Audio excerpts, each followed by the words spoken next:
Tardes a todos los que nos acompañan. Les agradecemos muchísimo que esta tarde estén aquí con nosotros.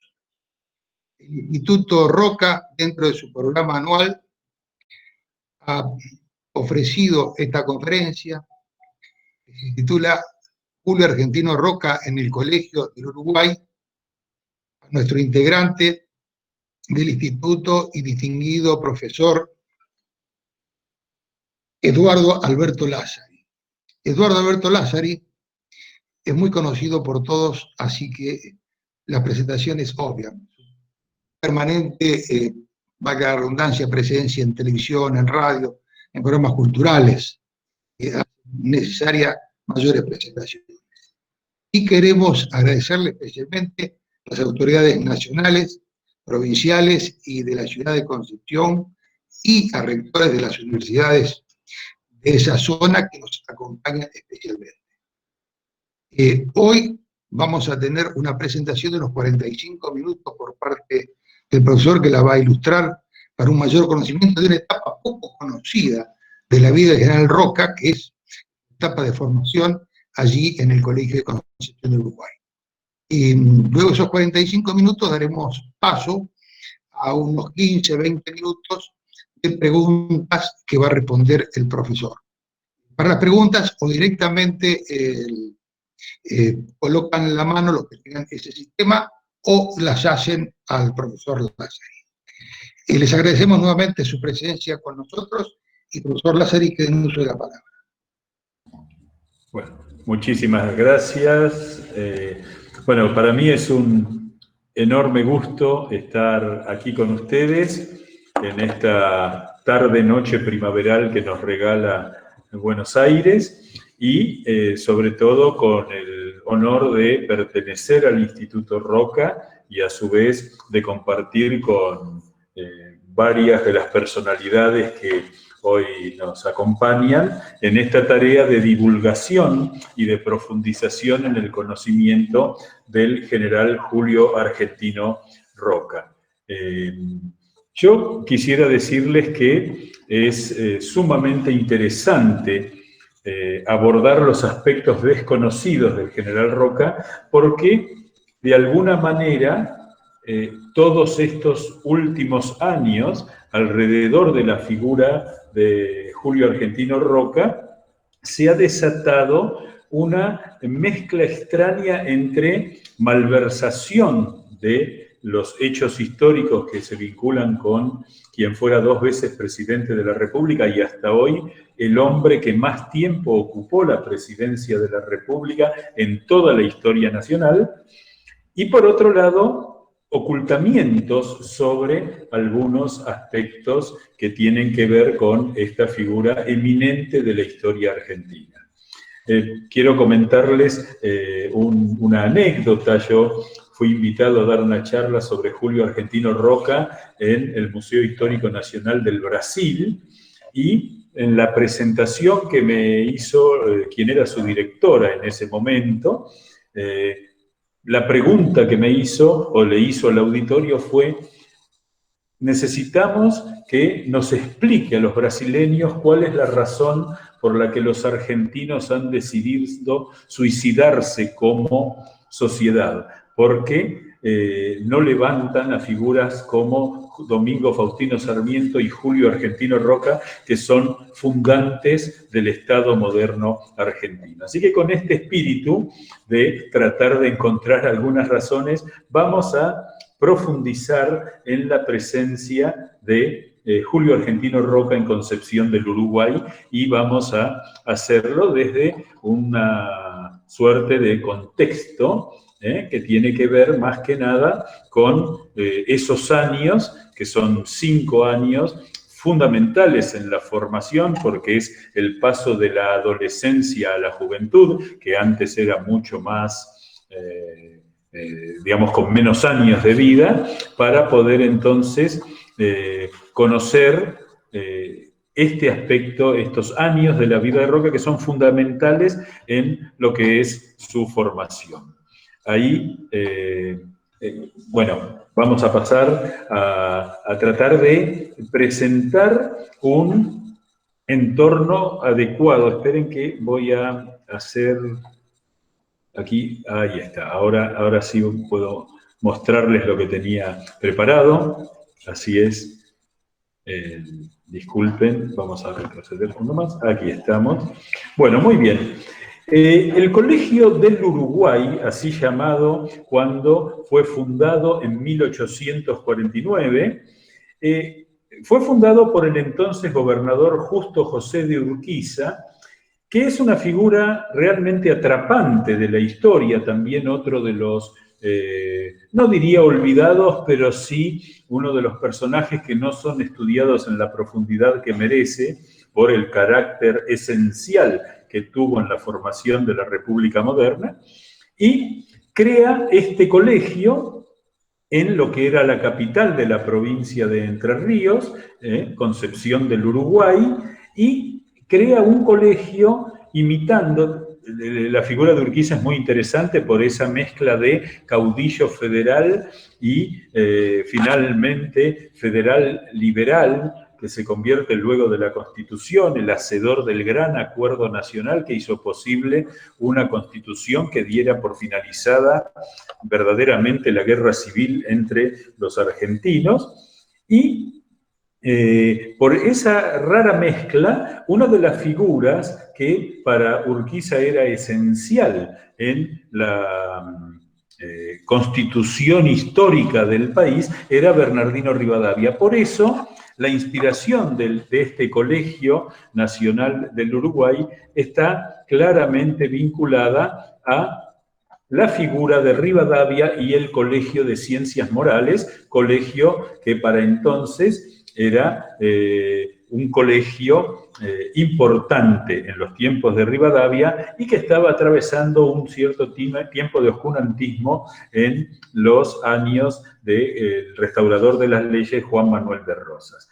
Digamos que podemos afirmar que el Colegio del Uruguay, junto con el Colegio de Montserrat y el colegio que después sería el Nacional de Buenos Aires, constituyen una suerte de trilogía de los grandes institutos educativos argentinos, aunque en el caso del Colegio del Uruguay tiene algunas particularidades que quisiera yo destacar en virtud de nuestro personaje, el general Roca. En primer lugar, fue el primer colegio laico del país, es decir, que no tenía ninguna relación formal e informal con la Iglesia. Esto marca claramente ya una visión totalmente diferente, a pesar de ser un caudillo federal a la misma usanza que Rosas, pero Urquiza ya muestra en estos gestos que son en su carácter de gobernador de la provincia de Entre Ríos, una diferencia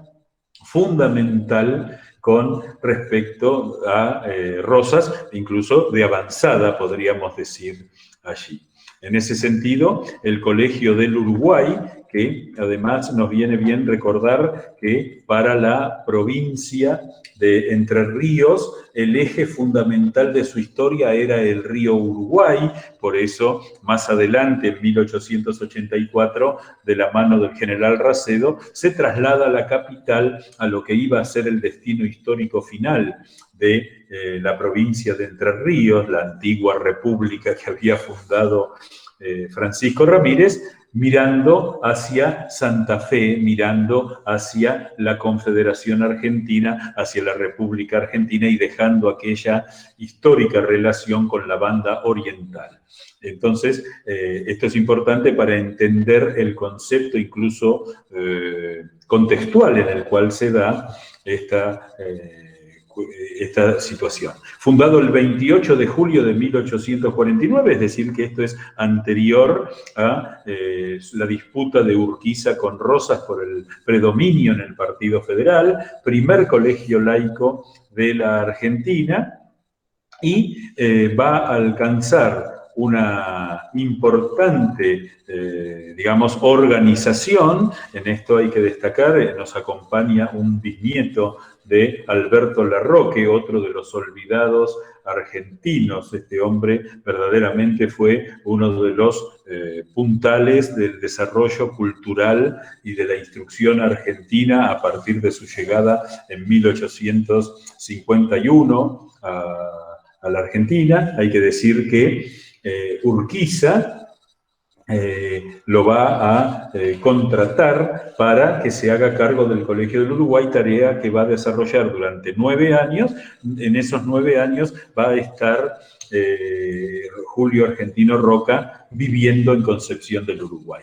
Larroque, que era un francés de origen noble, que había estudiado Derecho en la Universidad de París, un hombre de una altísima preparación, va a cumplir en el propio colegio del cual iba a ser el rector la tarea de profesor, es decir, no era un rector en el sentido administrativo, sino un rector en el sentido académico, profesor del Derecho, profesor de Filosofía, de Latín, y su figura es muy significativa porque va a estar vinculada a lo que podemos llamar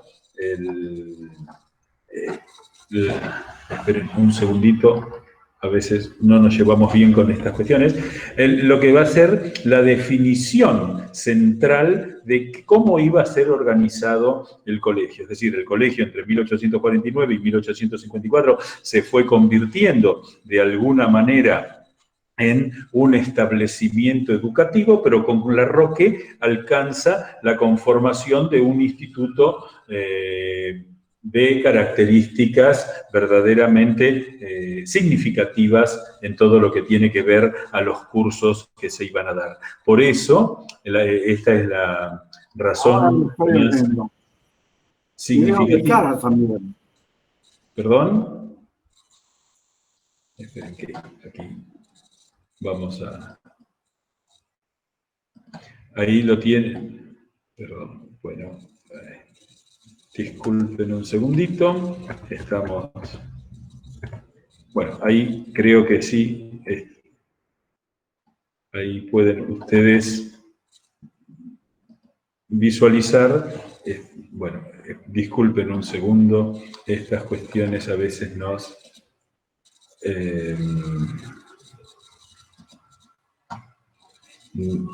nos sorprenden un poco. Ya estamos aquí, ahí está. Disculpen ustedes. Bueno, les decía, Larroque entonces, mientras tanto lo que estamos viendo son distintas imágenes fotográficas del colegio a lo largo de sus primeros años de vida. En este caso estamos contemplando la Basílica de la Inmaculada Concepción, que está detrás, y... No se ve nada, doctor, perdón, no se ve nada. ¿No se ve? No, no se ve ninguna imagen, lo seguimos viendo a usted. Perdone la interrupción. No, al contrario, ahí debería estar viéndose. Ahí. Acá. No, se está viendo bien. Estamos viendo bien la imagen, ¿eh? Estamos viendo bien la imagen. Bueno, entonces lo que hago una aclaración práctica, en la parte baja, ustedes tienen 3 puntitos en la, digamos lo que sería la barra de tareas, 3 puntitos verticales. Si usted entra allí y pone en foco, ahí va a poder ver las imágenes con mayor claridad. Bueno, les decía, entonces Larroque diseña el colegio con una visión claramente humanista y no deja de abarcar ninguno de los aspectos del conocimiento en aquellos tiempos.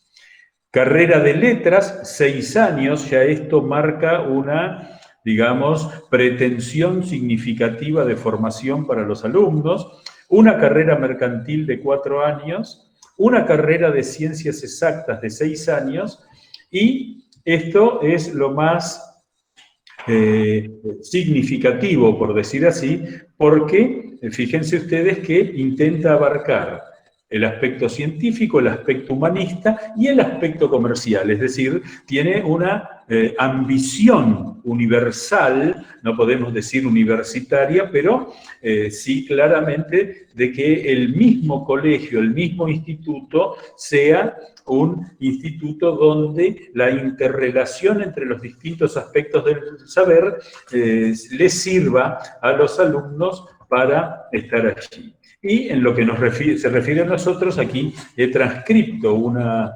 carta del propio Larroque a el general Urquiza, en la que le dice: excelentísimo señor, ya por entonces había pasado la batalla de Caseros, había pasado el Congreso General Constituyente de Santa Fe, ya era presidente de la Confederación Argentina, en este momento en el cual el Estado de Buenos Aires se aparta de la Confederación, pero Larroque, que había estado en el colegio que iba a ser de Buenos Aires, le plantea lo siguiente a Larroque, y esto es muy significativo. Excelentísimo señor, la carrera de las armas, que tiene por objeto esencial el mantenimiento del orden y de la paz, así como la integridad e independencia nacional, es tal vez la carrera que requiere estudios sólidos y prolijos. Sin embargo, es la que ha sufrido mayor retraso. Hay que decir que todo lo que fue el proceso de la Guerra de la Independencia,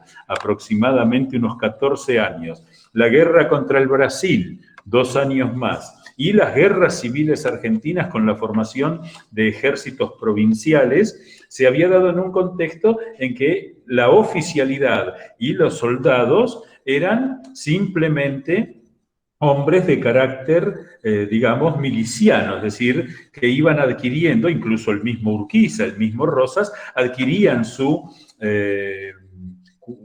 pericia militar en el campo de batalla. Por esto, acá lo que podemos ver en Larroque es una visión extraordinaria de, digamos, capacidad de absorción, capacidad de descubrimiento de la realidad.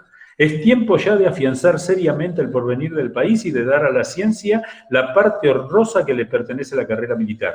Esto es muy interesante porque lo podemos casi relacionar con el discurso con el que Sarmiento va a fundar el colegio militar más aproximadamente unos 15 años después, ¿no?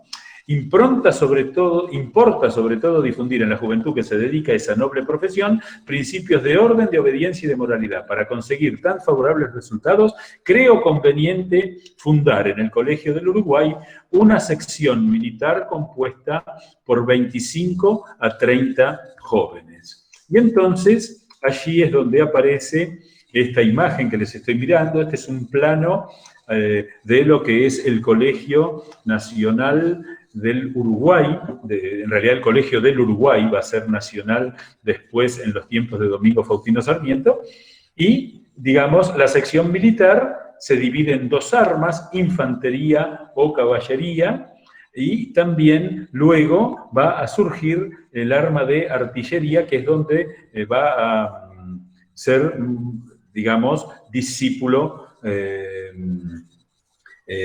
Julio Argentino Roca. 2 años de la carrera propiamente militar, más el resto de las materias, y acá hay un concepto que es sumamente interesante y que vale la pena destacar, que es la búsqueda de la formación humanista de los militares profesionales.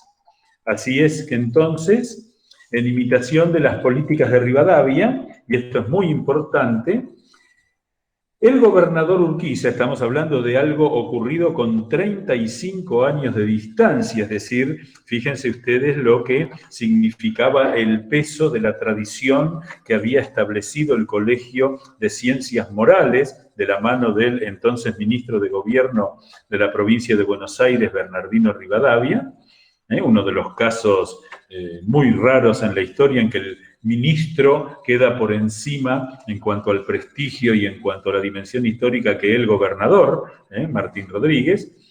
La cuestión es que Urquiza invita a las provincias a enviar jóvenes destacados de cada una de ellas para estudiar en el colegio.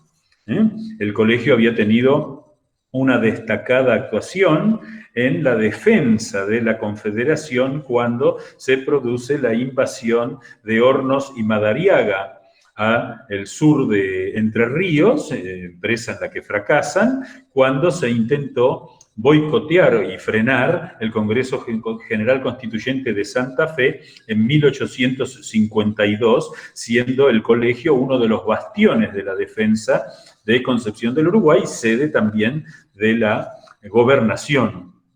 Así que es importante ver esta tradición que se va a ir dando allí.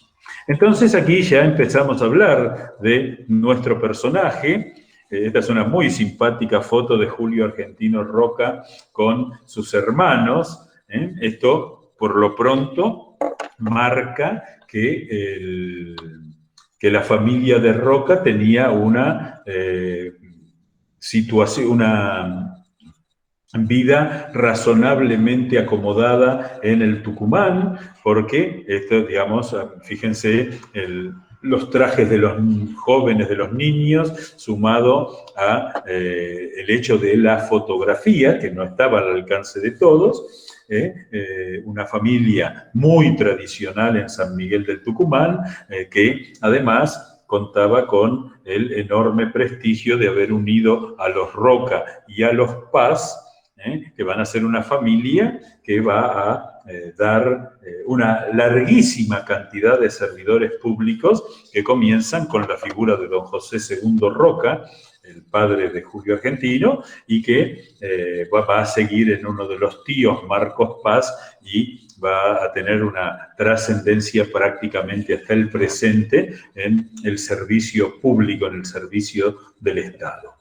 Roca llega a los 13 años, 1857, principios de 1857, y se incorpora al colegio. El colegio era un colegio que hoy diríamos de pupilos, un colegio internado, es decir, que todos los alumnos vivían allí, y para Urquiza, lo va a decir él en sus propias palabras, su heredero, el heredero de Urquiza es el colegio. El propio Urquiza lo define así: mi heredero es el colegio. Con lo cual, aquí estamos viendo esta importancia, no sabemos si intuitiva o no, porque ustedes saben que justo José de Urquiza era un personaje muy peculiar, que no leía, no era un hombre que se dedicaba a la lectura, pero tenía entre sus distintos secretarios un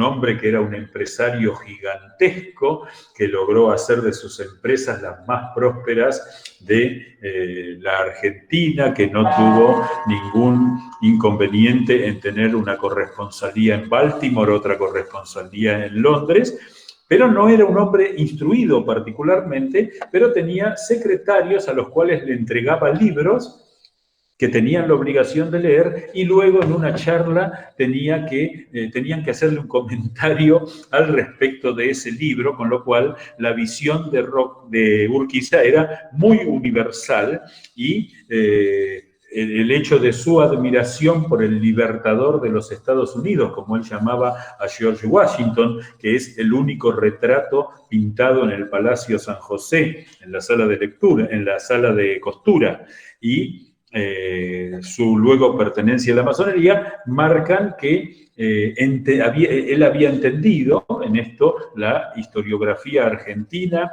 y la conmemoración histórica argentina no le hace el homenaje a Urquiza que merece como promotor de la educación pública.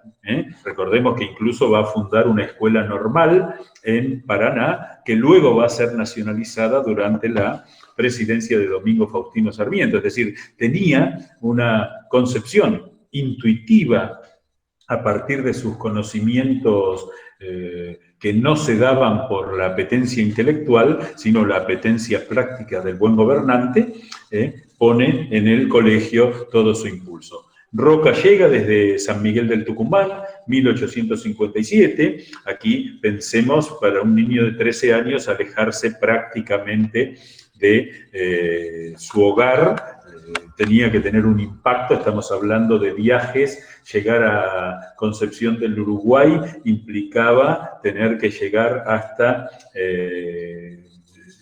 o Rosario y desde ahí ir navegando a Concepción del Uruguay. No hemos encontrado ningún registro de cómo llega, pero seguramente llegó a Rosario y navegando pudo haber llegado a Buenos Aires y haber regresado hasta Concepción del Uruguay, porque era la única forma o la mejor forma para llegar a la provincia de Entre Ríos.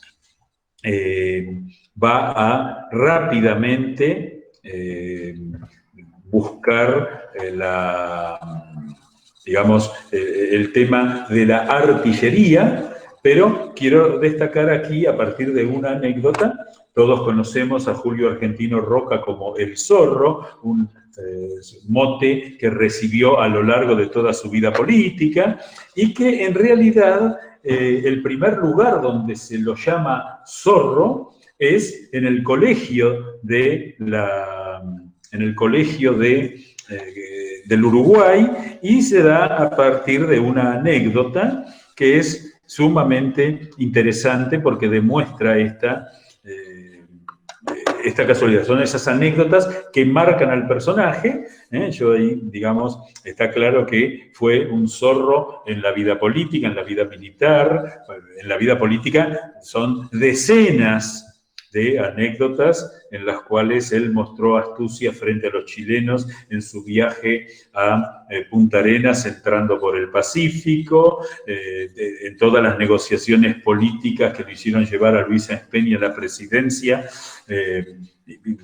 decenas. También en la vida militar, la batalla de Santa Rosa en el levantamiento de los mitristas, encabezado por Arredondo en Cuyo, es una muestra extraordinaria de astucia militar, y este nombre de El Zorro surge del colegio. ¿Cómo fue esto? Es una anécdota muy simpática. Roca estaba...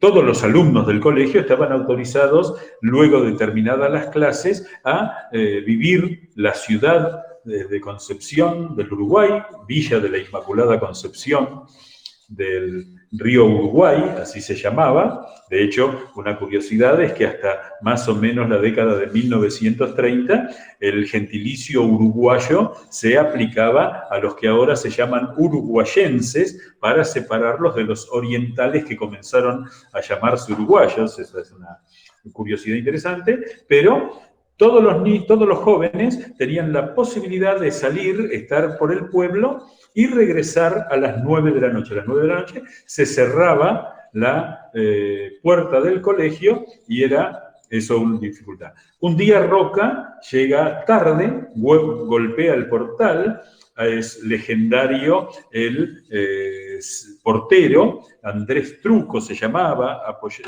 apodado Vizcacha, que luego va a, un día enigmáticamente charlando con un rector, le dice: yo nunca me voy a ir de acá y va a ver que voy a permanecer para siempre. La cuestión es que lo logró donando su esqueleto para el laboratorio de ciencias, así que cuando uno va al laboratorio de ciencias del colegio, hoy se encuentra el esqueleto por donación propia, por herencia de Andrés Truco Vizcacha. La cuestión es que Vizcacha le dice que no va a poder entrar, así que verá cuál es el problema que tiene. Para Roca ahí se generaba un inconveniente grave, porque no solo era tener que dormir a la intemperie en la plaza, que por supuesto era más cercana a una plaza seca que a una plaza como la entendemos hoy, y sobre todo que lo iban a sancionar cuando se pasara lista en las mañanas antes de comenzar las actividades. La cuestión es que Roca le muestra una moneda bien pulida y le dice: bueno, si me dejas pasar, te la doy. Así fue que Vizcacha abre la puerta, le da la moneda, y en la puerta todavía se conserva uno de los bancos que había. Sobre la vereda había unos bancos de piedra para descansar en las tardes calurosísimas del litoral. Entonces, Roca había dejado allí el sombrero, una suerte de kepi militar, y le dice: uy, discúlpeme, ¿me alcanza el chambergo? Y Andrés, el portero del colegio, sale, agarra y cuando está tomando el chambergo siente el portazo y la puerta que se le cierra ahí comienza a golpear y Roca le dice, sí, cómo no, una moneda de oro y entra. Y es así que recuperó la moneda. Entonces, lo que ha quedado registrado es que el hombre le dice, mirándolo, eres un zorro. Esa anécdota, por supuesto, se expandió, se difundió entre todos los alumnos del colegio y le quedó el zorro de por vida. La cuestión es que, digamos, estaba caballería e infantería, les decía, estaban los mejores militares de la Confederación allí y hay que decir que su vocación por el estudio le había hecho como una suerte de clic en la cabeza a Roca, que va a dedicarse desde ese momento a, digamos, pensar la artillería como una aplicación de la geometría, de la matemática y de la trigonometría. Este es un aspecto de Roca que en general no se tiene demasiado en cuenta, que está vinculado a su inteligencia práctica y a su preparación intelectual. Roca era un hombre que ya desde joven había mostrado gran pasión por saberes que no parecían ser específicamente para la milicia. Tenemos el caso del estudio, como les estoy diciendo, de las matemáticas y de la geometría y de la trigonometría.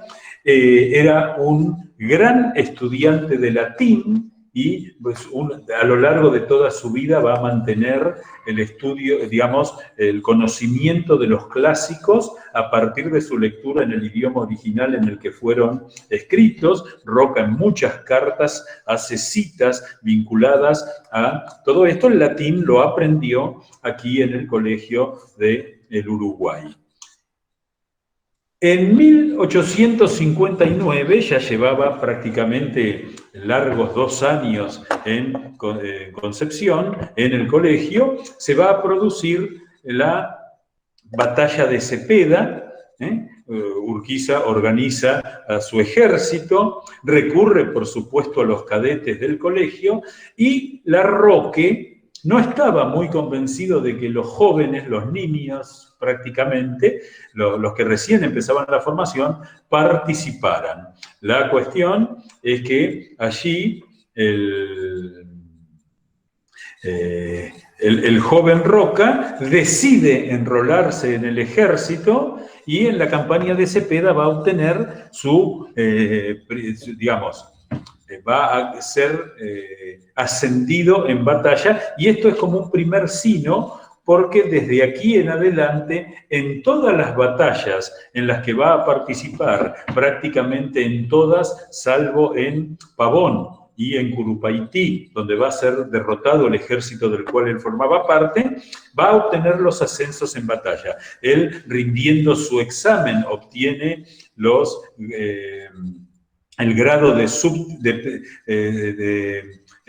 teniente primero, es decir, ya es oficial, y en la batalla de Cepeda obtiene el título siguiente, que es teniente segundo. En aquellos tiempos de estas cosas no quiero abundar porque, estando presente el general Romero, que sabe mucho más de la vida militar, me parece que es un atrevimiento. Aquí lo que es importante es esta idea de que Roca participa de la batalla de Cepeda, y en la batalla de Cepeda es como que se da absolutamente cuenta del acierto de la vocación militar para él mismo, y sobre todo esos principios de orden, de obediencia, de valentía, de coraje, pero dentro del orden. Y le va a cimentar un criterio que va a vivir con él hasta el último de sus días, que es que la fuerza militar solo puede ser usada en beneficio de la Constitución y en beneficio de la ley. Si uno sigue la trayectoria de Julio Argentino Roca como militar, jamás estuvo vinculado a ningún episodio que lo encuentre en el lugar del revolucionario. Siempre fue un hombre que actuó dentro del ejército formal, en forma profesional y del lado de la Constitución y las leyes. Él elige finalmente, entonces les decía, el arma de artillería, se convierte en un gran artillero, y allí, en una desconcertante batalla, que fue la batalla de Pavón, donde se dieron de nuevo las cartas para la organización definitiva de la República, la batalla de Pavón, que desde el punto de vista militar merece muchísimas discusiones, muchísimos comentarios, sin duda va a marcar lo que significaba este estilo de Roca de pelear hasta las últimas consecuencias, porque se cruza con su padre, que ya estaba, luego de recibir la orden de retirada, se estaba yendo, y encuentra que la única batería que respondía al fuego enemigo era una, se acerca, descubre que era su hijo el que estaba a cargo de esa batería, le sugiere retirarse, y Roca, voy a buscar la frase porque es verdaderamente maravillosa, le dice algo así como: quédese tranquilo, tatita, que yo voy a seguir cumpliendo con mi deber, que es defender esta batería. Y fue la última, aquella que estaba a cargo de Julio Argentino Roca, la última en disparar luego del retiro de Urquiza y del retiro del ejército confederado. Esto va a dar origen, después del 17 de septiembre de 1861, a la nueva etapa de la organización nacional de la mano del general Bartolomé Mitre, algo que a Roca, incluso por las cartas que intercambió con algún hermano y con su mismo padre, fue algo que no le cayó en gracia de ninguna manera.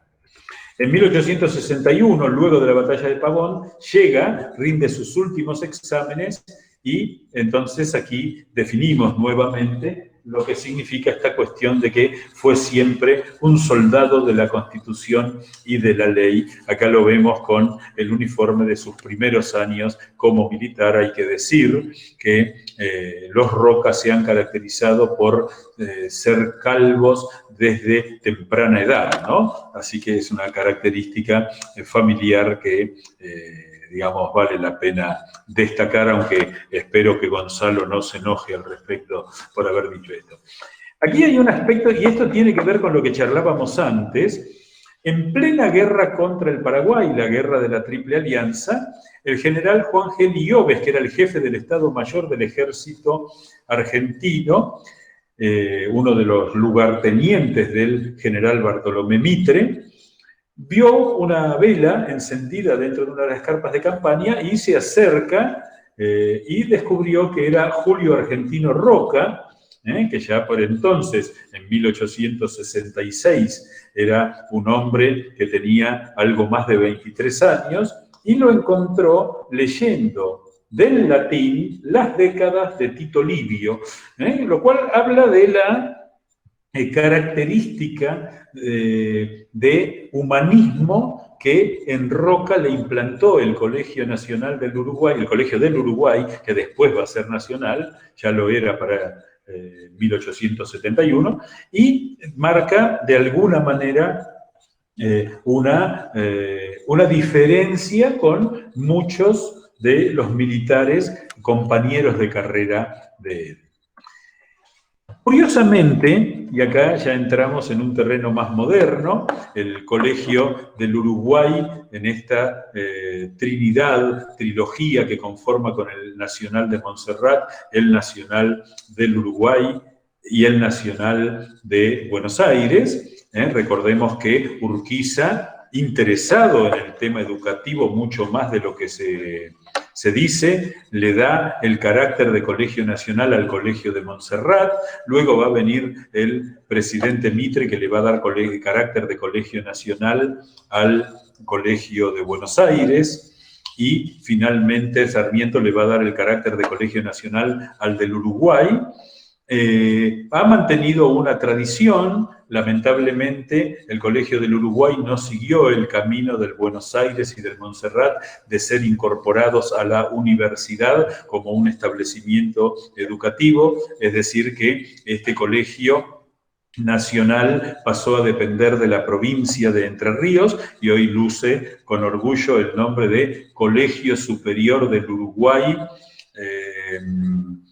Justo José de Urquiza, en homenaje a su mentor y fundador, y en 1944 se instaló, cuando se cumplieron 30 años de la muerte del general Roca, alumno reconocido de este colegio, se instaló este busto. Lamentablemente no pude ubicar más que esta mala foto que yo saqué en un momento dado, en uno de los, digamos, de las galerías del claustro que conforma el patio central del colegio. La cuestión es que llama la atención cuando uno se acerca al busto de Roca, donde el 19 de octubre de este año, a pesar de las circunstancias, se va a realizar con el respeto al protocolo sanitario que esté establecido para ese momento, se va a realizar un homenaje de las Fuerzas Vivas de Concepción del Uruguay frente a este monumento. La cuestión es que cuando uno se acerca descubre la nariz totalmente limpia, totalmente pulida, y en la placa, que ustedes pueden ver en la parte inferior del basamento del busto, la I y la O de Julio aparecen también pulidas. Esto es muy interesante porque no hay alumno del colegio, o alumna, ahora es un colegio mixto, que antes de dar un examen o de enfrentar una circunstancia complicada, no le toque la nariz a Roca y le pase el dedo a la I y a la O, que de lejos se ven como un 10. Así que el hombre que más tiempo fue presidente de los argentinos se convierte en una suerte de generoso dador de suerte académica en sus manos. Es una de las cuestiones simpáticas, ¿no? Que uno a veces dice, bueno, acá la figura de Roca no se la discute porque da suerte. Este colegio, y esto es importante y aquí lo resumimos con estas fotografías que estamos viendo, estos retratos, perdón, es que hay 5 presidentes de la República Argentina y un presidente de la República del Paraguay que están unidos en el colegio. El presidente del Paraguay es el general Estigarribia, pero hay 5 presidentes que en la memoria del colegio están presentes. El fundador, Justo José de Urquiza, hombre de Concepción del Uruguay. 3 presidentes que estudiaron: el salteño Victorino de la Plaza, el tucumano Julio Argentino Roca y el correntino Arturo Frondizi, que los 3 estudiaron allí. Si bien Frondizi cerró sus estudios secundarios en el Colegio Mariano Moreno, siempre, digamos, vivió con gran alegría el recuerdo de sus años en Concepción del Uruguay, junto a su familia. Hay que decir que estos 3 presidentes, si ustedes se fijan, surgieron del impulso intelectual del Colegio del Uruguay. Hay 10 gobernadores de provincias, hay 2 vicepresidentes que surgieron, el vicepresidente Francisco Beiró y el vicepresidente Hortensio Jazmín Quijano. Hay decenas de ministros y, por supuesto, en todas las artes y las ciencias aparecen hombres y mujeres que estudiaron aquí. El Colegio Nacional del Uruguay, en esta impronta verdaderamente modernista que continúa desde su fundación, fue el primer colegio secundario del país que otorgó un título de bachiller a una mujer, Teresa Rato, que a su vez es la primera médica del interior del país y la segunda médica argentina, que como muere en una epidemia que se da en Concepción del Uruguay a los 25 años de edad, no ha quedado entre las grandes médicas argentinas, pero también fíjense ustedes qué cuestión curiosa. Y el presidente Agustín Pedro Justo, que nace a una cuadra del colegio, cuando fue su presidente, decidió hacer obras muy interesantes porque por la impronta de respeto al pasado que Justo le dio a su a su presidencia, fundador de museos, adquirió el Palacio San José para museos, adquirió el museo, lo que hoy es el Museo Nacional de Arte Decorativo, potenció el edificio del Museo de Luján. Agustín Pedro Justo decidió, respetando el edificio histórico del Colegio del Uruguay, duplicar su capacidad con la construcción del segundo piso que rodea ahora totalmente el claustro y que antes se ubicaba frente solamente a la plaza. Así que fíjense ustedes cómo el Colegio del Uruguay se convierte en una suerte de resumen de el tránsito de la historia por Concepción del Uruguay. Bueno, yo quiero agradecerles por haber compartido este momento y sobre todo me pongo a disposición de ustedes para seguir con esta charla y ahora esperen que hago el cambio. Aquí estoy. No, tengo que sacar la presentación. Disculpen estas cuestiones que son un poquito... Ahí estoy. Bueno, les agradezco muchísimo su presencia. Les agradezco mucho el respeto con el que nos hemos tratado hoy y me pongo a disposición de ustedes para contestar cualquier pregunta, así que reitero mi agradecimiento al Instituto Julio Argentino Roca por esta tarea permanente de recuperar la memoria de uno de los grandes de la Argentina, en otros tiempos más amables de nuestra historia. Roca era reconocido como el indispensable por hombres tan diferentes como Jorge Abelardo Ramos, y un hombre de la izquierda, y toda la historiografía nacional liberal. Es decir, que verdaderamente recuperar a Roca me alegra mucho ver a varios de los descendientes del general Julio Argentino Roca. Me alegra mucho ver a la directora del Museo Roca, que ahí en Buenos Aires se está desarrollando una tarea muy interesante y muy difícil en estos tiempos. Y bueno, tantos amigos que veo ahí, a Eduardo Conesa, a Diego Barovero, presidente del Instituto Nacional Irigoyeniano, así que a Guillermo Lascano Quintana, presidente del Club del Progreso, y a muchos otros a los cuales les pido disculpas por no saludarlos personalmente, pero aquí me quedo esperando que ustedes me hagan alguna pregunta si es que surge, así que muchísimas gracias.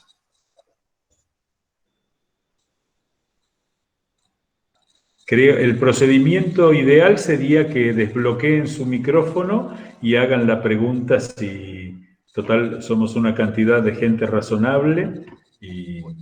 Profesor Lázari. Sí, Alberto, ¿cómo le va? ¿Cómo le va? Mucho gusto verlo y le agradezco enormemente su conferencia, un tema tan interesante, una personalidad tan destacada como el general Roca para la historia nacional. Respecto al Colegio del Uruguay y la dimensión religiosa, tenía capellán, el padre Domingo Ereño. Domingo Ereño, que fue vicerrector del Colegio del Uruguay, con Alberto Larroque, y el mismo Larroque daba filosofía y teología. No quita eso todo el aporte moderno que hizo el Colegio del Uruguay, pero quería aclarar eso. El padre Domingo Ereño, ¿lo recuerda usted? Sí, es muy buena su observación, porque lo que hay que decir es que el colegio, digamos, establecía un programa desde su condición de escuela fiscal, pero no era una escuela, digamos, no había un concepto de laicismo tan acendrado como el que va a venir luego con la ley 1420, con las maestras y maestros que vinieron de la mano de Domingo Faustino Sarmiento, Nicolás Avellaneda y el mismo Roca, pero digamos, el mismo Urquiza no vivía en contradicción su condición de liberal y masón con su condición religiosa, y hay que decir que tampoco los papas vivían esto como una contradicción, a tal punto que el papa en su tiempo le obsequia a Urquiza una pila bautismal que está hoy en el Palacio San José.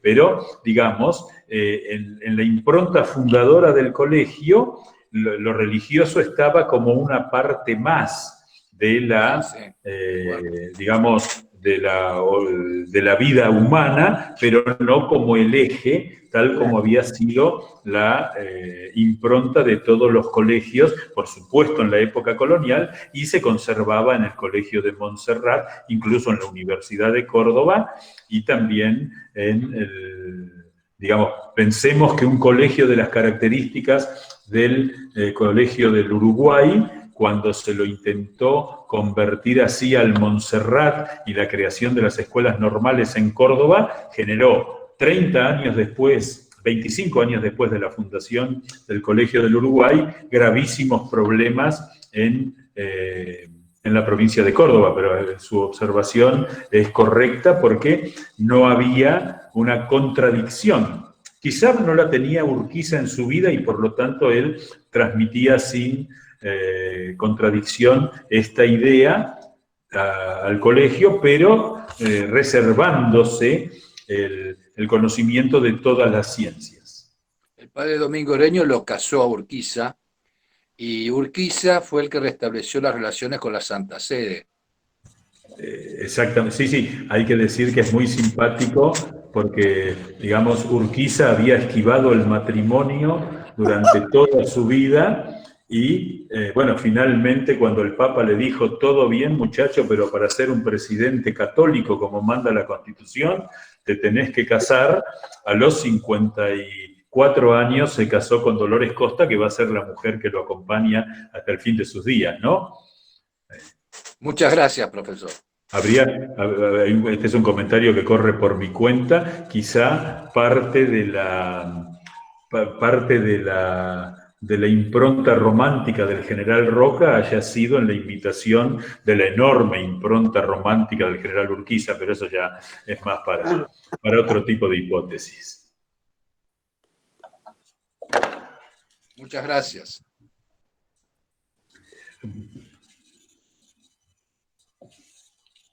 Aquí Gracias, doctor. Fue muy agradable. Yo soy Zuli, una de sus alumnas. Fue muy interesante. Son cosas desconocidas para nosotros. Muchas gracias. Le agradezco. Bueno, muy bien. Aquí Carolina Carman nos dice que la impronta federal y nacional del Partido Autonomista Nacional, que fue la gran creación política de Julio Argentino Roca, y por supuesto todos esos hombres que después hemos dado en llamar la generación del 80, opuestas al porteñismo, es tributaria de haberse formado en las aulas de este colegio, sin lugar a duda, ¿no? De hecho, en el gabinete de Roca, de un tercio siempre fueron compañeros de estudios, ¿no? Incluso su primer ministro de guerra, Benjamín Victorica, fue alumno en el Colegio Nacional, en el Colegio del Uruguay. Así que le dio a los futuros miembros de la generación del 80 el poder mirar el país desde un proyecto federal y moderno. Es muy interesante porque esto que dice Carolina está vinculado con una de las grandes distorsiones argentinas, que es suponer que todos, pensemos que los presidentes porteños que gobernaron el país son bastante menos que los presidentes provincianos. Entonces ahí hay como una invención intelectual para convencernos de que el país es unitario, cuando en realidad, y esto repercute en nuestra realidad presente, lo que ocurre con la Argentina es que es un país centralista, fruto del federalismo institucional que tiene. Así.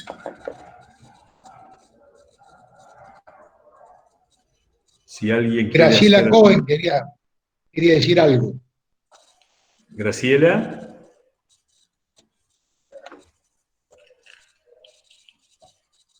Bueno, abandonar la reunión. Graciela Cohen decía que hacían falta muchas de estas charlas en diferentes ámbitos porque hay innumerables temas que usted ha tocado que no se conocen, lo cual es totalmente cierto.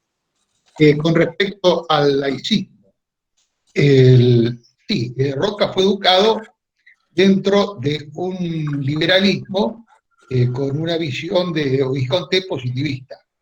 Él durante toda su trayectoria lo mantuvo, pero sus relaciones con la Santa Sede y con la Iglesia Católica siempre fueron buenas, a pesar de que en un momento tuvo que expulsar al nuncio a raíz del conflicto por la enseñanza y por el registro civil, ya cuando el obispo de Córdoba lo recibe.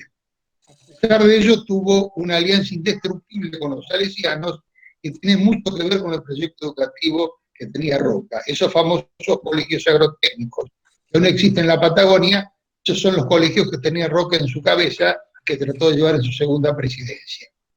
Quería aportar esto porque la educación fue un tema principal tanto para Roca como para Urquiza, que fue una especie de mentor. Aporte nada más. Perfecto. Y hay una anécdota muy simpática. Él fue muy amigo del cardenal Cagliero, que fue el salesiano al cual él permitió que fuera vicario apostólico de la Patagonia Norte, con sede en Viedma, en tiempos en que no estaba claro para el Vaticano si iba a ser argentino, si iba a ser chileno. Lo nombra Faniano como vicario apostólico en Punta Arenas, Patagonia Austral, y bueno, Cagliero, antes de viajar desde la Argentina a Roma para ser nombrado cardenal, lo visita Roca y le dice, bueno, ¿tiene algún mensaje para su santidad? Y Roca, astutamente, como solía hacerlo, le dijo, bueno, sí, dígale que le mando el saludo de este país católico que está aquí. Bueno, entonces, ¿y quiere algo más? Bueno, sí, tráigame la bendición del Santo Padre, por favor. Así que Cagliero va a Roma, lo hacen cardenal, es el primer cardenal perteneciente a los salesianos, regresa a Buenos Aires, lo va a ver a Roca, y Roca controlando su ansiedad, nunca la mostraba demasiado, le dice, bueno, ¿qué tal? Bueno, qué suerte que ha venido. Bueno, el Santo Padre, querido presidente, le manda la bendición, pero qué alegría, sí, pero con una condición. ¿Y cuál es esa condición? Que la merezca. Y entonces ahí Roca le dice, bueno, dígale al Santo Padre que vamos a iniciar relaciones diplomáticas, así que Roca cierra ese círculo que bien marca el general Romero, desde la ruptura, porque estaba en juego algo fundamental para el país, como era el proyecto educativo moderno, y restaura la relación con el Vaticano, y de hecho muere con los auxilios de la Santa Religión, como se decía en esos tiempos, ¿no? Sí, Profesor.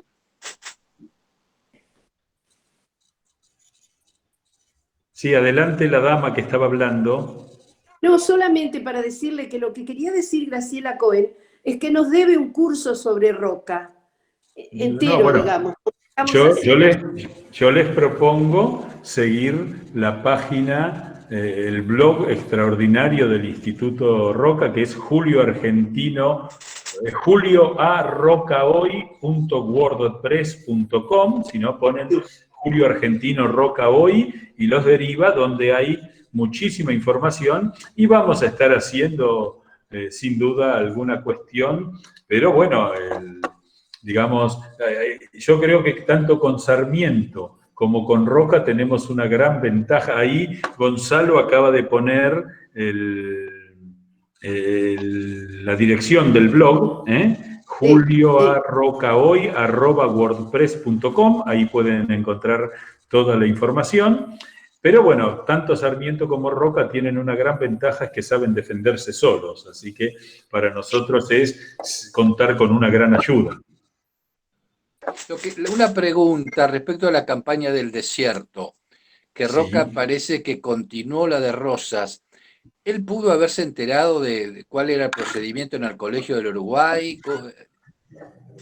Bueno, ese es un tema que vamos a tratar, digamos, tiene que ver con lo militar, va a haber una charla del general Romero en ese sentido, pero rápidamente hay que decir que para la Argentina, para las Provincias Unidas del Río de la Plata y para el Virreinato del Río de la Plata, el problema del indio era un problema casi esencial. Desde la primera campaña al desierto, de la que tenemos recuerdo, que fue la que organizó el virrey Bertis en 1779 hasta el 81, que fundó todos los fortines a lo largo del río Salado y que luego se prolongó con los fortines a lo largo del sur de Córdoba hasta llegar en los tiempos del virrey Sobremonte al fuerte de San Rafael Arcángel del río Diamante, lo que hoy es la ciudad de San Rafael. A partir de ese momento fue una inestable frontera donde después, ya en los tiempos independientes, está la campaña al desierto del general Rodríguez, gobernador de Buenos Aires, la campaña al desierto del general Rosas, y la de Roca, 1823, 1833, 1879, donde la de 1879 tiene una ventaja jurídica muy notable que surge a partir de una ley nacional y la orden de un gobierno constitucional como es el de Nicolás Avellaneda. Y eso llevó a la Argentina a convertirse en el primer país de habla hispana en tamaño en el mundo.